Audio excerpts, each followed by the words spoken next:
From Everest to Europe, Filipino mountaineer Miguel Mapalad continues to raise the country's flag on some of the world's highest peaks. His latest feat, conquering Mount Elbrus, the highest mountain in Europe. Tonight, Miguel joins us live on the scorecard to talk about the climb, the challenges, and of course, what's next in his journey. Miguel, thank you so much for the time. Congratulations and maraming salamat sa pagpunta mo dito sa Billionaire News Channel. Maraming salamat din sa pag-imbita. Miguel, take us back to May 22. You did it. You reached the summit of Mount Elbrus in Russia. What was going through your mind nung nakatayo ka doon sa highest peak sa Europe? Unang-unang naramdaman ko, it was a mix ng fulfillment and overwhelming na joy kasi grabe yung pinagdaanan ko sa biyahe pa lang, sa lamig, and yung mga challenges ng acclimatization. Sobrang sarap ng pakiramdam. Pero as we know, sa mountaineering kasi, pagdating mo sa tuktok, halfway pa lang yan ng journey mo. So meron ka pang pababa. Well, yun nga, I'm so blessed din kasi nakarating ako doon. Nakita ko kung gaano lang ako kaliit sa bundok na yun. And marami akong natutunan, especially sa journey. Now, at the time that you made this climb, there were heightened tensions involving Russia and Ukraine. How did this affect yung mga preparations mo, yung travel, and of course yung overall expedition, knowing that there were these geopolitical issues happening at the time? Yes, totoo yan. Sa totoo lang, nagdagdag talaga ng isipin yung pagbiyahe dun sa papunta pa lang sa Russia. At lalo na yung pag-ayos ng mga booking sa hotel, especially yung mga flights. Nahirapan ako dyan kasi hindi ganun kadali mag-book ng mga flight at hotel from outside Russia. Lalo dahil sa mga sanctions na nangyari sa Russia. And yun, alam naman natin na may mga nangyayaring hindi maganda sa bansa nila. Pero as a mountaineer, trabaho natin na maghanda pa rin. Part ng trabaho natin is para ayusin yung logistics ng mabuti and yung preparation na makapag-travel ng maayos sa bansang yon nang walang problema. Grabe yung security. Halos dun sumakit yung katawan ko sa kabuhat ng mga bag ko sa mga x-ray. Grabe. Ibang experience. So, hindi lang pala yung journey to the top and of course yung pababa, but also the requirements and all that, the sobra. bookings, made the success of reaching the summit all the more sweet. Now, Miguel, you became the 9th Filipino to summit Mount Everest in 2025. Ano naman yung pagkakaiba of, because Mount Everest, of course, the highest peak in the world. So what's the difference between reaching the summit of Mount Everest and of course, reaching the top of Europe? Okay, so yung dalawang bundok na yan, yung dalawang halimaw na yan,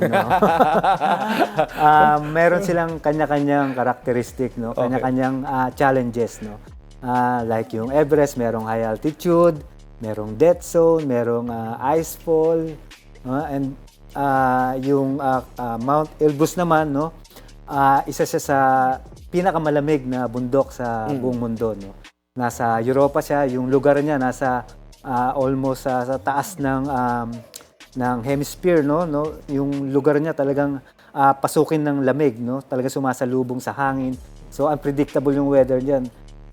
Sabi nga nila, halos magkasing rami nung nadidisgrasya sa Everest at sa Elbrus. Halos pareho lang, pero yung taas niya magkaiba.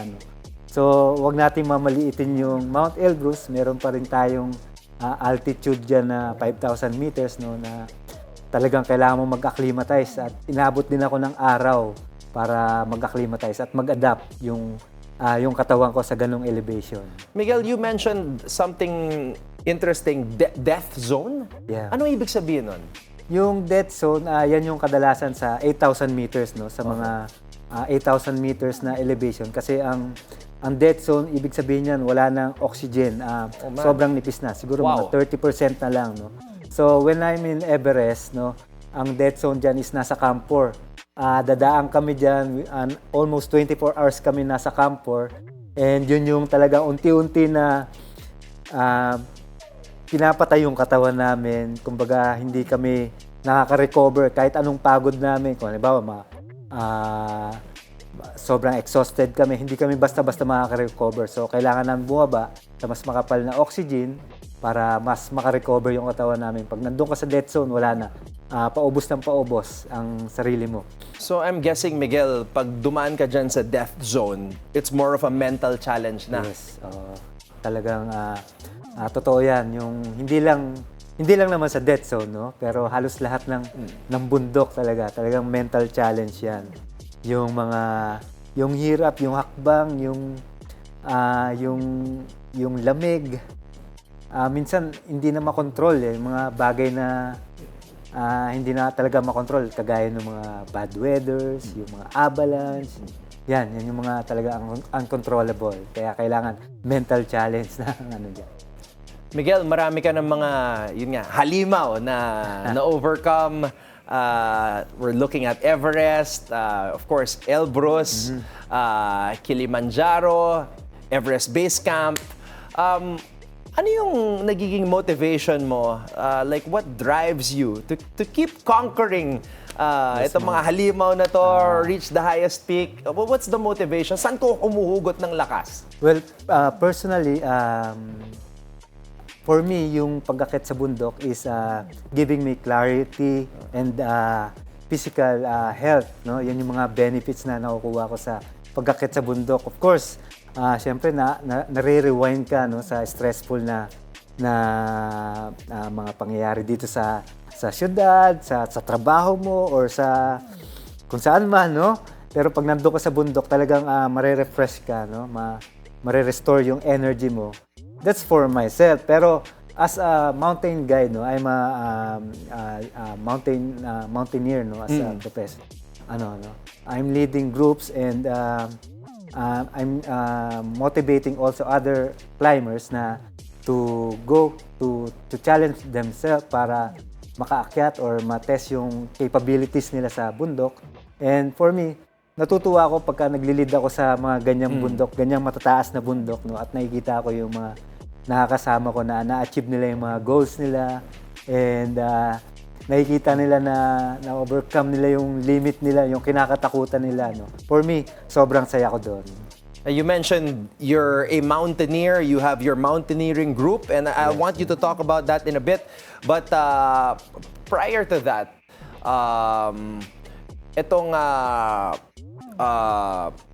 sorry, I lost my train of thought. How long have you been doing this? Since nung first climb ko, siguro 1999 yung first. 1999? Medyo matagal na. Okay, so almost 3 decades na. Almost. Wow, almost 3 decades na, and the fire is still there. The fire. Sobrang na-inlove ako So almost 3 decades to reach Everest and Elbrus. Yes, oo. Kasi alam nyo naman, ang Everest medyo mahabang proseso ng preparation para dyan, no? Hindi ka basta-bastang pwede umakyat ng biglaan dyan sa Everest. Delikado, no? Sabi nga nila, maraming nadidisgrasya dahil binibigla. So, ang ginawa ko is yung traditional way of preparation for climbing those mountains, no? Nag-start ako sa maliliit, nagpe-fail ako minsan sa mga mababang bundok, and then nakakalampas ako, and then pupunta ako sa next level hanggang sa maabot ko yung tuktok ng pangarap ko. Meron pa ba mga ibang mountains na nasa bucket list mo? Of course, hindi na uubos yan, no? Unang-una, natapos ko na yung sa 3 kontinente. Meron na lang 4, no? Okay. Yan yung sa North America, South America, and Antarctica, and then Australia, no? And also yung isa pang na-excite ako is yung K2. Yan yung isang pangarap kong akyatin. Okay, Miguel, we're so proud of all your achievements and we wish you all the best in your next goals. But shoutout mo muna yung mountaineering group mo. Baka nanonood sila ngayon. Shoutout sa Yabag Mountaineering, sa lahat ng mga bumubuo and lahat ng mga sumasama sa aming mga climbs, no. Sana pagpatuloy nyo lang yung mga goals, yung mountain goals. Huwag kayong titigil hanggat di nyo naaabot. And there you have it. Miguel, maraming salamat. Thank you. Miguel Mapalad here with us on the Bilyonaryo News Channel.